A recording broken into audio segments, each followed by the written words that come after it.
샬롬, 말씀 읽어주는 김기웅 목사입니다. 오늘도 기대하는 마음과 사모하는 마음을 가지고 하나님의 말씀 함께 읽겠습니다. 예레미야 45장 1절부터 46장 12절까지의 말씀입니다. 여호야김 4년 어느 날에 바룩이 예레미야의 말을 받아 적고 있었을 때 예언자 예레미야가 그에게 말했다. 바룩, 하나님 이스라엘의 하나님께서 그대에게 하시는 말씀이요, 그대는 이 무슨 고생인가? 하나님께서 나를 첩첩상중으로 가게 하시는구나. 끝이 보이지 않는 이 길, 이제 지쳤다. 말하지만 하나님께서는 이렇게 말씀하시오. 주위를 둘러보아라. 내가 지었던 것을 내가 허물고 내가 심었던 것을 내가 뽑아버릴 것이다. 어디서든 세상 전역에서 나는 그렇게 할 것이다. 그러므로 스스로 거창한 계획을 세울 생각은 마라.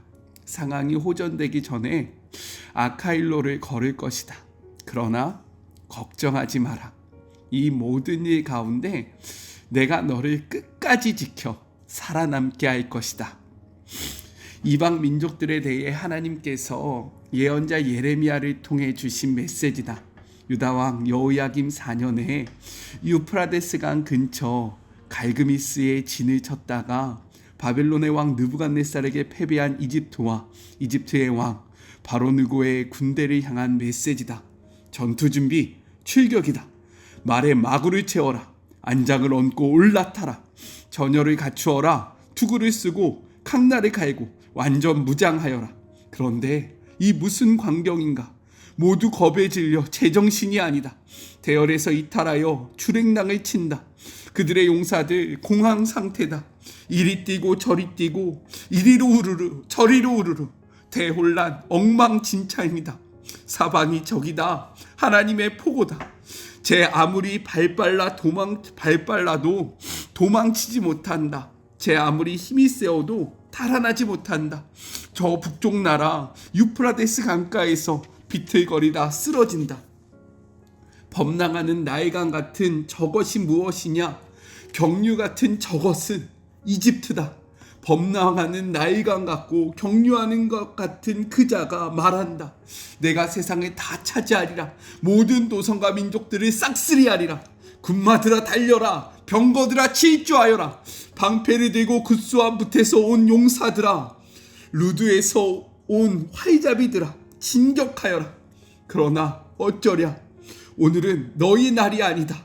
오늘은 주의 날, 나 만군의 하나님의 날이다. 내가 적들을 끝장내 버리는 날, 나의 칼이 적들을 결단내고 나의 칼이 복수를 행하는 날이다. 저 북방대구 강력한 유프라데스 강가에서 나 주 만군의 하나님이 그들을 제물로 잡을 것이다. 거대한 희생 제사가 되리라. 오 처녀딸 이집트야, 길르앗 산지로 올라가 약제 유황을 구해 보아라. 그러나 백약이 무효할 것이다. 너의 고통을 치유할 수 있는 것은 아무것도 없다. 온 세상이 너희의 신음소리를 들으리라. 너의 울음소리가 온 땅에 울려 퍼지리라. 용사들이 쓰러지고 겹겹이 쌓여 무더기를 이루리라. 이것은 하나님의 말씀입니다. 네, 잘 지내셨습니까? 말도 없이 갑자기 이렇게 잠깐 방학을 해서 좀 당황스러우셨죠? 제가 좀 아팠습니다. 그래서 말씀을 준비할 수 있는 상황이 아니라 말씀을 함께 나누지 못하고 잠깐의 방학을 했었어요. 네, 저 보고 싶으셨죠? 오늘 말씀을 같이 한번 나눠보려고 합니다. 일주일 만에 다시금 이 자리에 섰는데 오늘의 말씀이 참 위로가 되는데, 오늘 이 말씀이 우리 사랑하는 마리모 가족들에게도 위로가 되기를 간절히 소망하면서 오늘 말씀을 통해서 두 가지를 함께 생각해 보았으면 좋겠어요. 먼저 첫 번째, 45장 1절부터 5절 바룩을 향한 하나님의 메시지를 담고 있습니다. 1절의 말씀에 같이 한번 읽어볼까요?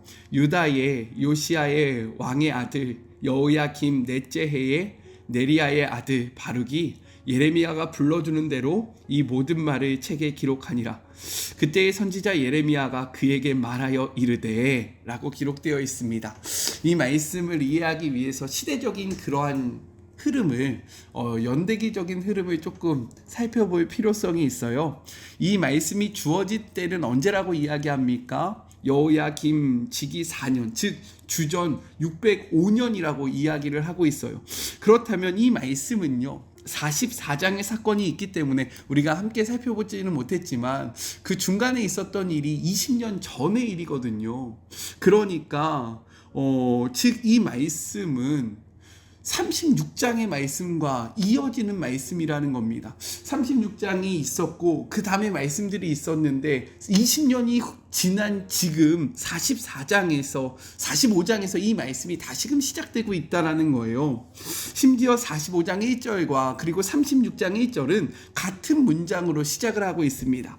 한번 볼까요? 45절을 기억하시면 45장 1절을 기억하시면서 이 36장 1절을 한번 보았으면 좋겠어요.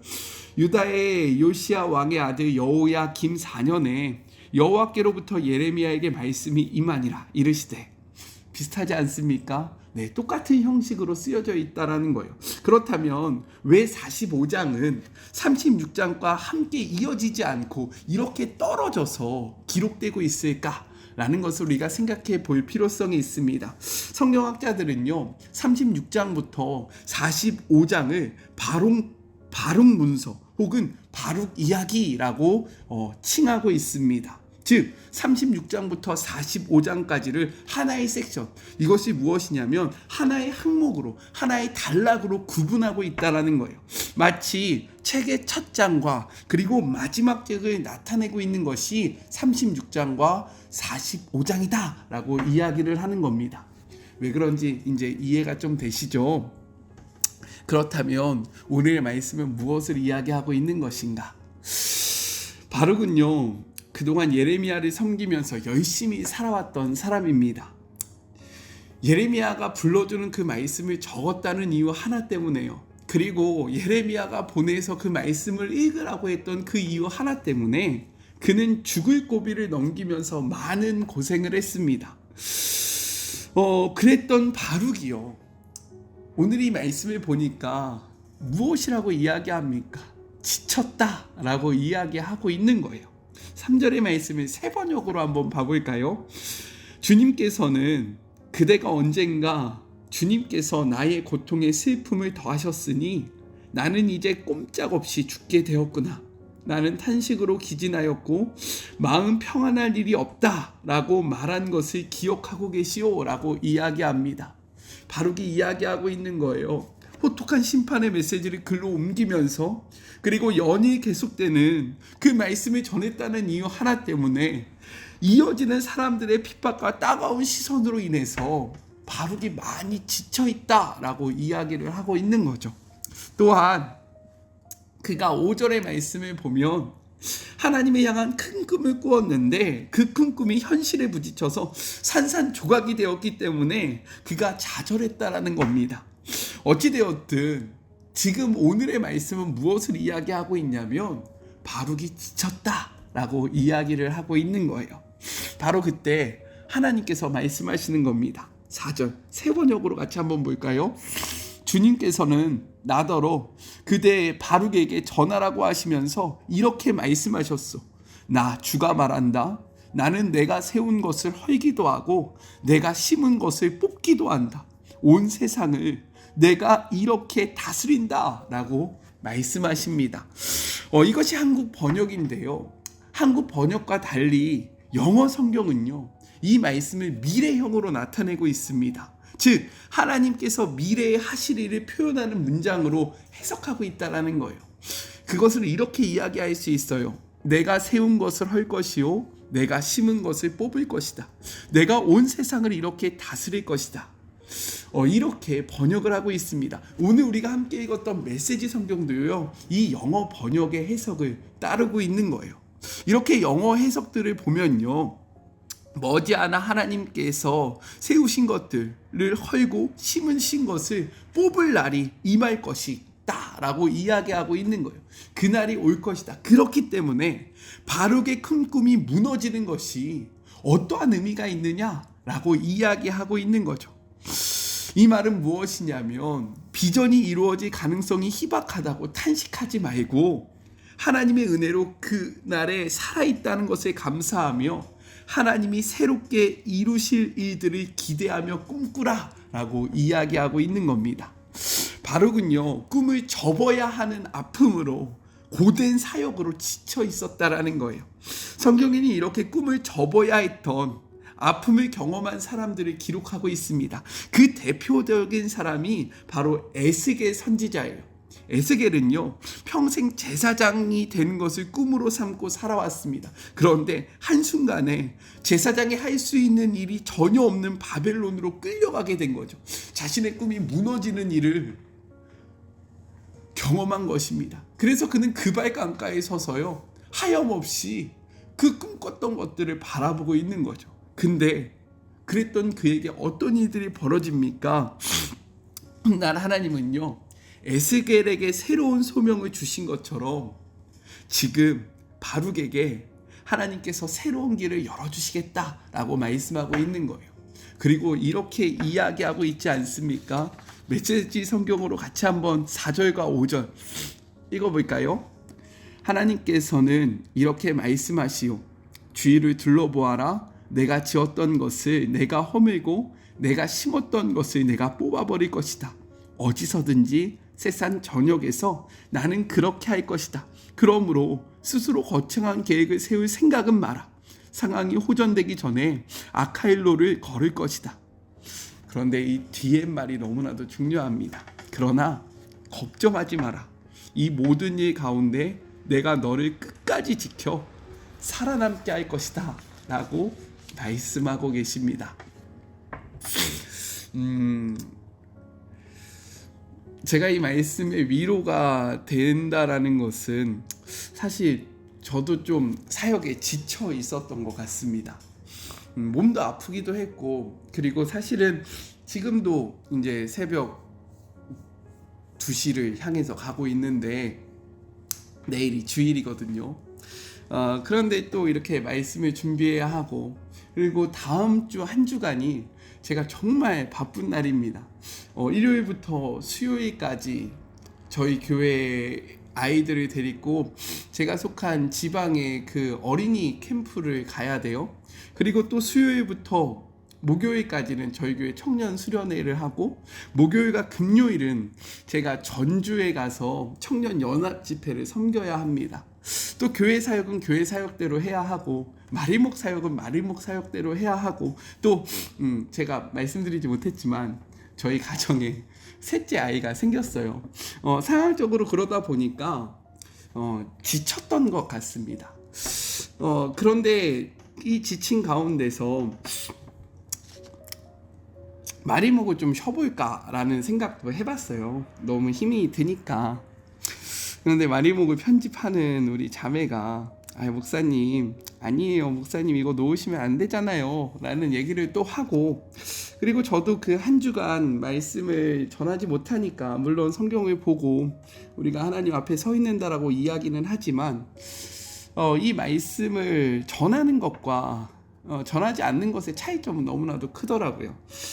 오늘도 이 말씀을 전해야 되나 준비해야 되나 말아야 되나 많은 고민을 하다가 이 말씀을 준비했는데 이 말씀이 기록되어 있는 거죠. 너의 꿈이 무너졌다라고 할지라도, 너의 사역에 너가 지쳤다라고 이야기할지라도 괜찮다. 너가 내 앞에서 큰 꿈을 꾼 것이 무너지는 것, 그리고 너가 나의 사역으로 인해서 지치는 것, 괜찮아. 왜? 내가 새 일을 행할 거야. 그리고 내가 너를 지킬 거야 라고 말씀하시는 하나님의 음성이 저를 향한 하나님의 약속처럼 느껴져서 참 위로가 되는 그러한 시간인 것 같습니다. 그래서 첫 번째 적용이에요.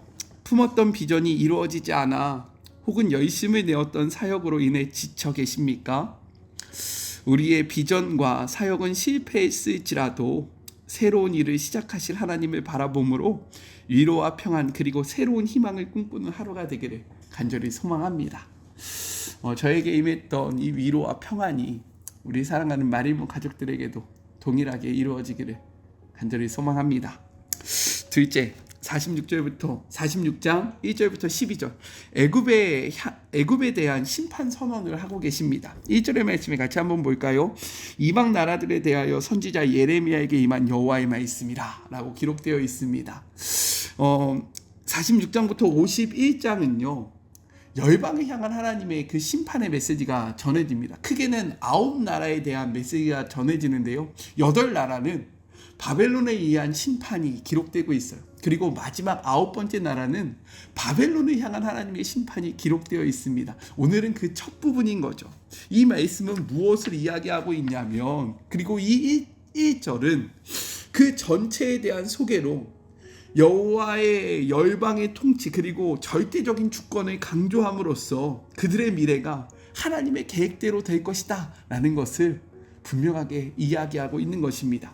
열방의 주인이신 하나님께서는 온 세상을 심판할 자격과 능력을 모두 갖추신 유일하신 분이라고 이야기하고 있고요. 또한 예레미야는 이스라엘뿐만 아니라 열방 만국 위에 세우심을 입은 그러한 선지자다라는 것을 분명하게 보여주고 계신 거예요.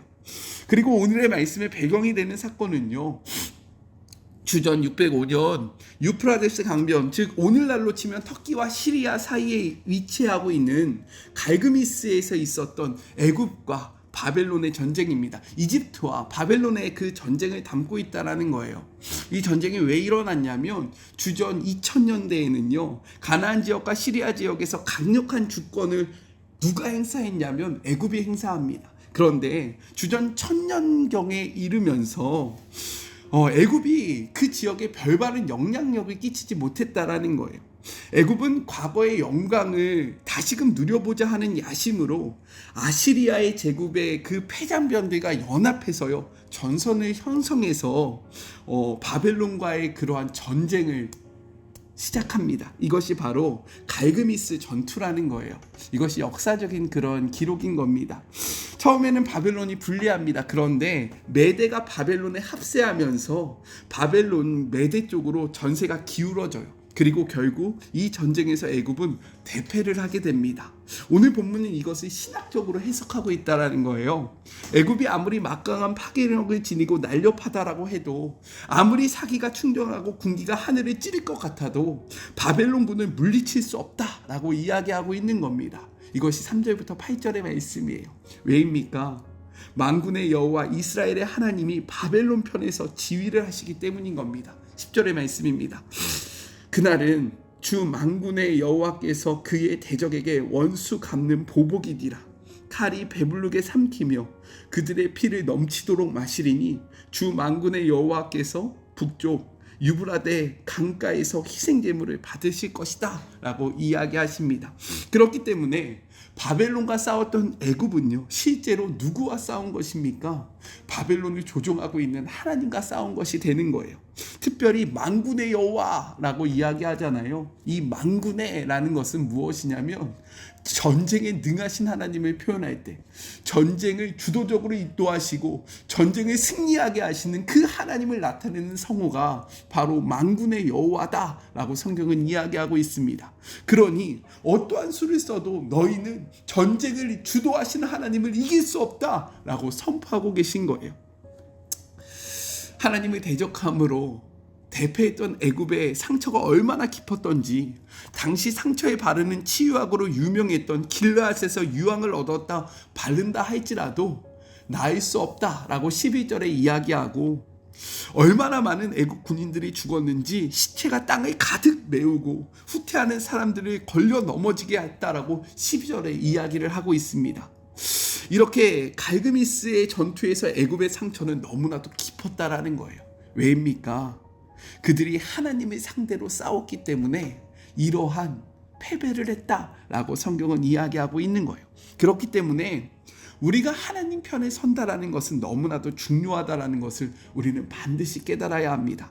하나님과 함께 할 때는요, 그 어떤 대적도 이길 수 있어요. 왜요? 우리 하나님이 만군의 하나님이시기 때문인 겁니다. 그러니 어떠한 대적이 와도 불안해할 필요도 없고 초조해할 필요도 없다라는 거예요.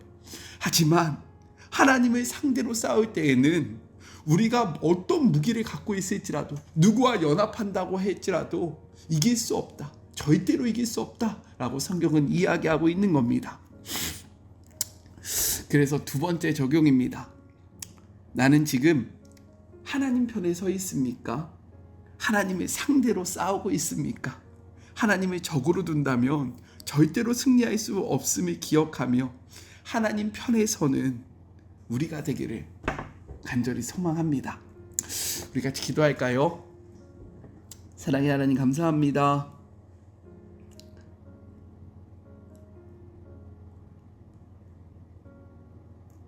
신실했던 바룩이 하나님의 사역으로 지쳤습니다. 하나님 앞에서 큰 꿈을 꾸었는데 그 꿈이 이루어지지 않는 좌절 속에 빠져 있습니다. 그때 하나님이 말씀하십니다. 나는 심기도 하고 뽑기도 하는 하나님이다. 그러니 너가 품었던 그 큰 꿈이 깨지는 것이 무슨 의미가 있겠느냐. 그리고 내가 너를 끝까지 지킬 것이다 라고 말씀하고 계십니다.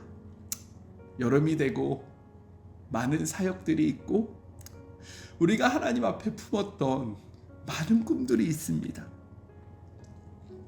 때로는 많은 사역들이 우리를 지치게 하고 우리가 하나님 앞에 품었던 그 꿈들이 깨어질 때 좌절감을 느끼기도 합니다.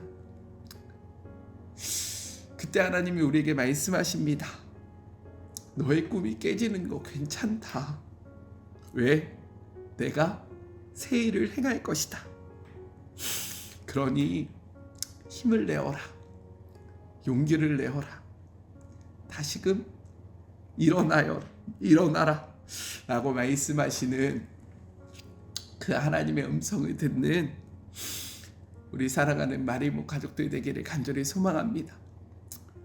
많은 사역으로 지친 자들, 꿈꿨던 꿈이 이루어지지 않아 좌절한 자들, 주님이 일어날 수 있는 힘과 능력 주시고 하나님 그들을 새롭게 하여 주시옵소서. 하나님의 상대로 싸웠던 애굽은 철저하게 망하게 됩니다. 하나님과 싸웠기 때문인 것입니다. 그가 누구와 연합하든 그가 무엇을 갖고 있든 그것은 중요하지 않습니다. 그의 대적이 하나님이 되셨기 때문입니다. 우리의 인생도 마찬가지입니다. 우리가 하나님의 편이 되는 것이 너무나도 중요하다는 것을 분명하게 깨닫기를 소망합니다. 우리가 하나님과 적이 된다면 우리가 무엇을 갖고 있든지, 우리가 무엇을 소유했든지 상관없이 우리는 철저한 패배로 나아갈 것입니다. 이것을 기억하며 하나님과 같은 편이 되는 주의 모든 자녀들이 되게 하여 주시옵소서. 함께 하실 주님을 바라보며 거룩하신 예수 그리스도의 이름으로 간절히 기도드립니다. 아멘. 네, 오늘의 말씀이 우리에게 위로가 되기를 간절히 소망합니다. 네, 그리고 저를 위해서도 기도해 주세요. 오랜만에 하니까 제가 클로징 멘트를 까먹었네요. 네, 저는요 또 내일 만나도록 할게요. 사랑하고 주님의 이름으로 축복하면서 오늘 하루도 힘내세요. 우리 내일 만나요. 안녕. 오늘도 수고하셨습니다.